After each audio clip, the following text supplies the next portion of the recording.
Courir pendant 24 heures non-stop, c'était lors de la Broken Race. Je vous emmène avec moi, c'est parti. L'idée c'est de se gérer tranquille. Tu fais un ultra, t'as pas de sac, t'as juste une ceinture.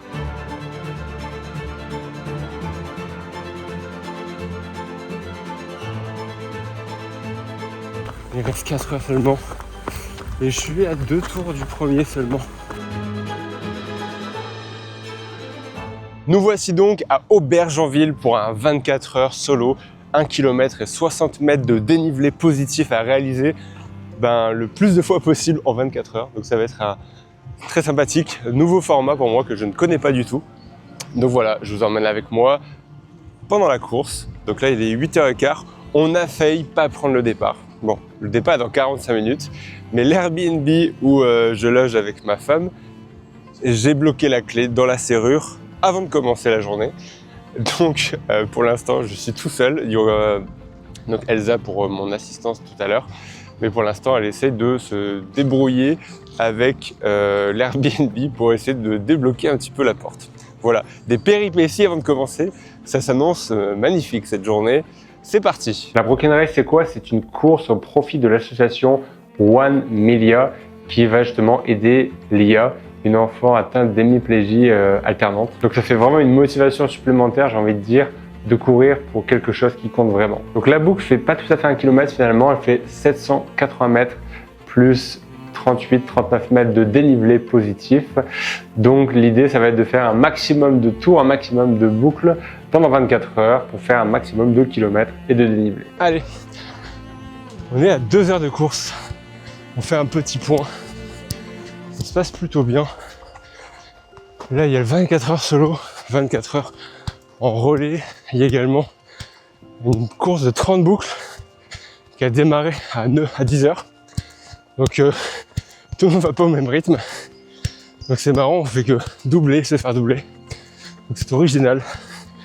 Donc, la boucle fait 800 mètres avec 42 D+ environ.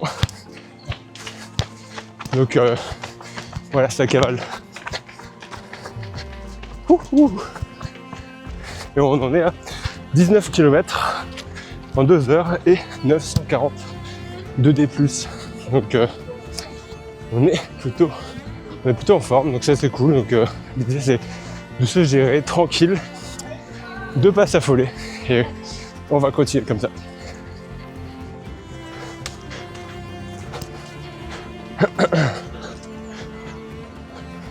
Donc la première partie est plutôt agréable au niveau météo puisqu'il fait assez frais, on va dire, légèrement humide, mais pile ce qu'il faut avant justement d'attaquer la partie où il va faire beaucoup plus chaud avec le soleil. Nous voici au soleil après 6 heures de course et environ 54 km et 2700 de D+. Ça avance toujours bien, plutôt en forme, voilà. Là j'ai attaqué le mode gestion tranquille. Et maintenant, on fait tour après tour et on profite de cet event, c'est ouf. Tu fais un ultra, t'as pas de sac, t'as juste une ceinture avec toi et de l'eau et des gels, etc. Bref, c'est fou.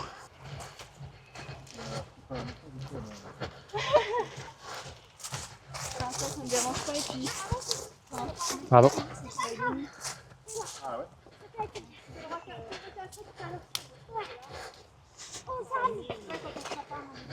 Voilà, c'est très marrant. On fait que doubler les gens et on se fait doubler. Bref, c'est vraiment très étrange comme sensation. Parce que du coup, on n'est pas perdu en pleine montagne. On profite juste du moment en fait, de l'event. En plus, c'est vraiment pour une belle cause, donc c'est vraiment émouvant de courir ici. Bonjour madame, comment allez-vous? Interview à chaud. C'est pas moi. Alors Elsa, c'est ma femme, ma compagne depuis plusieurs années déjà et elle était là pour mon assistance pour la première fois. Elle faisait une assistance sur l'une de mes courses, donc on était tous les deux. Donc là l'idée c'était vraiment aussi de partager un moment tous les deux de différents. Donc l'idée c'était vraiment à chaque fois que je passais proche de la base vie, on avait fixé des timings, etc. Pouvoir tout simplement boire, manger comme on le souhaite, toutes les heures, toutes les 2 heures, etc.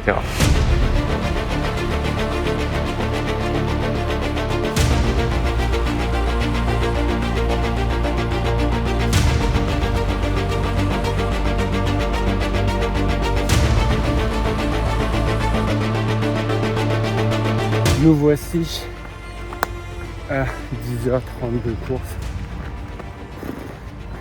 On est fatigué, 11h30 de course d'ailleurs. On va être lucide. Enfin, 10h30 de course. Ou 10h30 de course.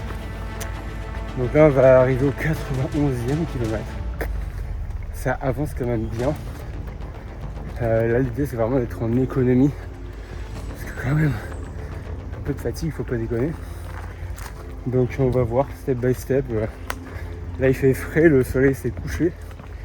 Donc on va voir ce que ça donne les prochaines heures. Il va faire nuit dans pas longtemps je pense. Donc voilà. On avance doucement mais sûrement. Enfin non pas doucement, c'est quand même vite. Donc c'est cool.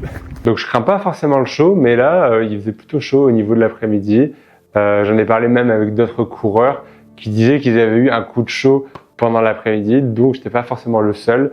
Donc là, l'idée, c'était vraiment de bien s'hydrater, de bien continuer la stratégie nutritionnelle, hydratation, etc. D'essayer de se rafraîchir comme on peut.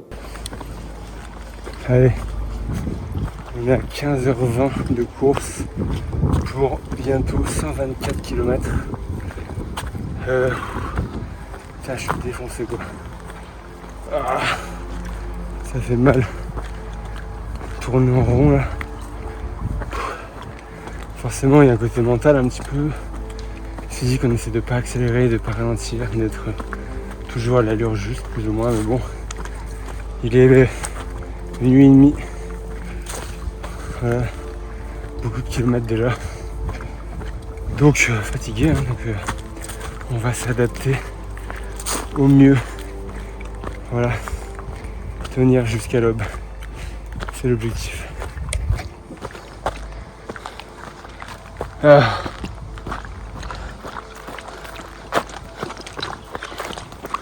Donc clairement, mon point faible, c'est vraiment la nuit. En général, la partie minuit, 4 heures du matin, là, mon corps, il se met vraiment en veille. Dès que le soleil s'éteint, j'ai envie de vous dire, il se met en veille et j'ai du mal à refaire surface.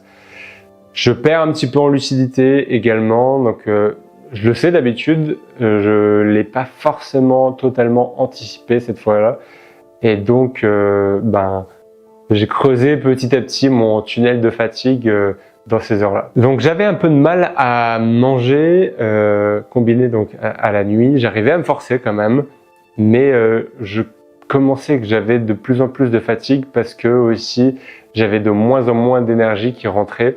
Donc j'arrivais quand même à consommer les boissons d'effort. J'arrivais à me forcer à manger également, mais ça passait pas bien, on va dire. Donc voilà, on sait que ça fait partie du jeu de l'ultra, on va dire, de la longue distance, qu'il y ait des moments où on se sent moins bien de manière générale. L'idée, c'est vraiment d'arriver à résoudre les problèmes qui arrivent à ce moment-là. On les résout pour pouvoir continuer tout simplement. En fait, c'est un casse-tête, l'ultra trail. L'ultra, de manière générale, c'est « Oh, il y a un problème qui arrive, ok, je le résous. Ok, il y en a un deuxième qui arrive, ok, je le résous. » Et plus on arrive à résoudre ces problèmes, plus on arrive à avancer loin tout simplement. On est à peu plus de 17 heures de course, 17h10 je crois, quelque chose comme ça. Donc j'arrive au ravitaillement. Là, je décide donc de remanger solide. Je me force à manger des pâtes. Et également, je me sens vraiment dans un brouillard un petit peu. J'ai envie de le dissiper tout simplement. Je sais qu'à la TDS, ça m'était déjà un petit peu arrivé. Pas à ce point-là sur la course de Broken Race. Mais je me suis dit, ok, on va se poser 2 secondes. Je me suis allongé donc 5 minutes. Pas forcément dans un objectif de dormir, mais juste de me calmer tout simplement. De pas simplement se laisser embarquer dans un cercle vicieux, j'ai envie de dire. Donc l'idée c'était de se remettre d'aplomb, donc pendant 5 minutes. Ça m'a fait du bien. Je suis ressorti du ravitaillement, j'étais pas forcément très frais. On a forcément du mal à marcher, il faut se remettre dans un rythme particulier ensuite. 17h30 de course. Voilà, il en reste 6h30. Je suis au 136e kilomètre. Et c'est 6008 de D+. C'est Zombieland par là. En route pour le 100 miles, c'est l'objectif maintenant.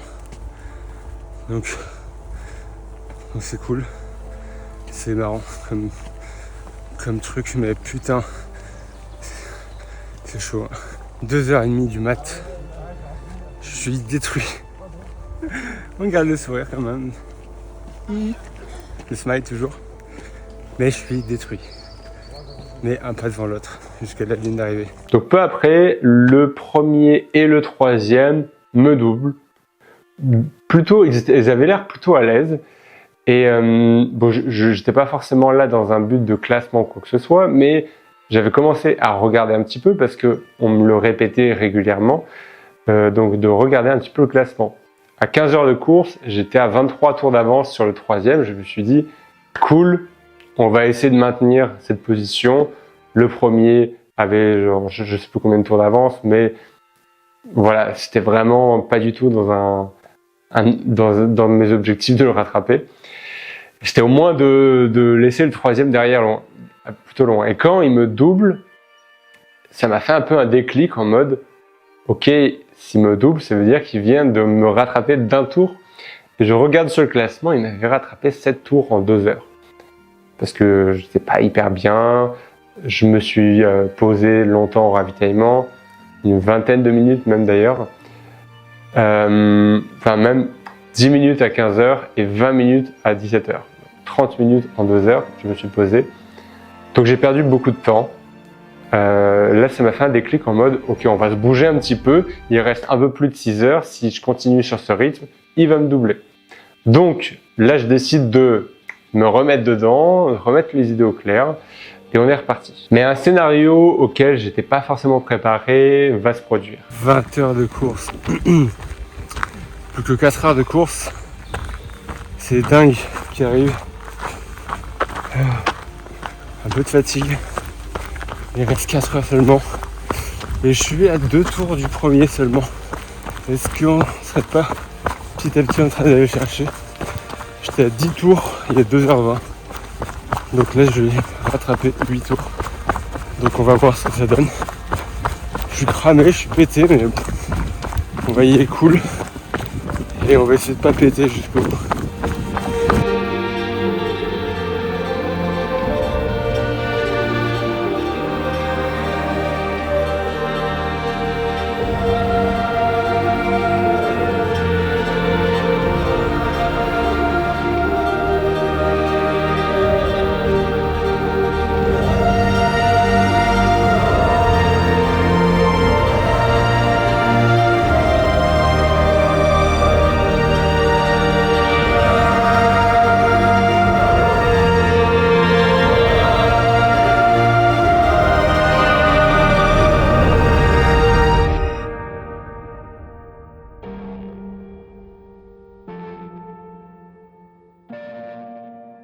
Et voici donc le récit de la Broken Race. Je vais revenir un petit peu sur la fin de course que je n'ai pas forcément narré.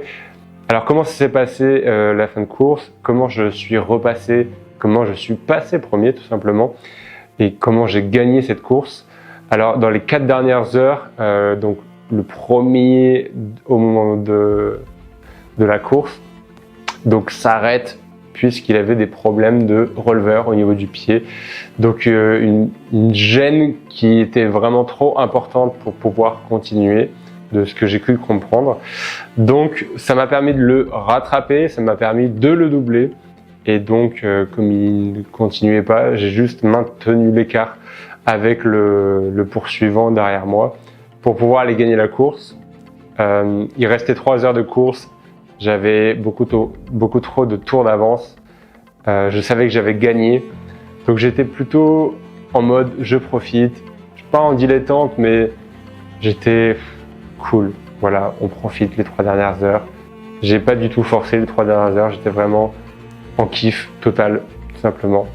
De profiter de l'événement, de profiter de croiser les gens qui étaient donc sur place. Quand je suis arrivé sur cette course, mon objectif c'était donc d'être autour des 140, 150 km si vraiment ça se passait mal, avec un goal de 100 miles, de 160 km. Et à la fin, j'arrive avec 175 km au compteur. Donc c'est pour ça que vraiment les 3 dernières heures, j'étais déjà au-delà de mes espérances. Et donc j'ai pas forcément forcé le trait. Avec le recul, je me dis j'aurais pu pousser un peu plus pour aller chercher 180, 190, je ne sais pas. Mais à quoi bon? Au moins ça m'a permis de justement ne pas aller trop taper dans la réserve et de pouvoir mieux récupérer du coup par la suite. Je remercie la team Broken qui a organisé cette course donc à taille humaine et ça fait vraiment du bien. Je pense que c'est vraiment le type de course que je préfère tout simplement. Je remercie également Florian que j'ai rencontré donc à la Lyon-Saint-Élion en 2023.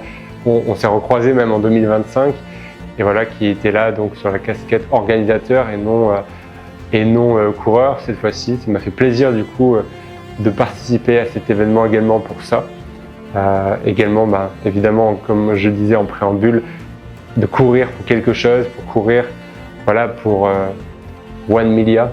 Rappelons-nous la chance que l'on a de pouvoir mettre un pas devant l'autre, tout simplement en étant en bonne santé. Voilà, j'essaie de m'en rappeler le plus possible chaque jour. Voilà, la course à pied m'a permis vraiment de devenir une meilleure personne, j'ai l'impression, depuis ces 5 dernières années où j'ai pu débuter. Je suis plus heureux en 2026 qu'en 2021. Voilà, c'est comme ça. C'est une certitude en tout cas, c'est ce que je ressens vraiment. Voilà, c'est devenu un petit peu un besoin comme respirer, manger au fur et à mesure que le temps passe. J'aime vraiment ça. J'aime ce que la course permet de vivre, ça permet de rencontrer des gens, ça permet de vivre des émotions, voilà, de prendre confiance en soi. En tout cas, j'ai pris confiance un peu plus en moi avec justement ce que j'ai pu vivre à travers ces différentes années. Maintenant, c'est quoi la suite? C'est la XGTV pour le prochain Ultra qui sera dans quelques semaines, le 13 mai, le départ pour 224 km et 8500 mètres de dénivelé positif. Un petit peu un clin d'œil à la Broken Race puisque j'ai fait 224 tours et 8500 mètres de dénivelé positif. Donc voilà, c'était écrit tout simplement. Voilà, si jamais vous voulez continuer de suivre l'aventure de quelqu'un qui aime profondément voilà, ce qu'il entreprend en course à pied, en trail, en ultra trail, n'hésitez pas à vous abonner. Si jamais vous avez des questions, n'hésitez pas également et on se retrouve très vite.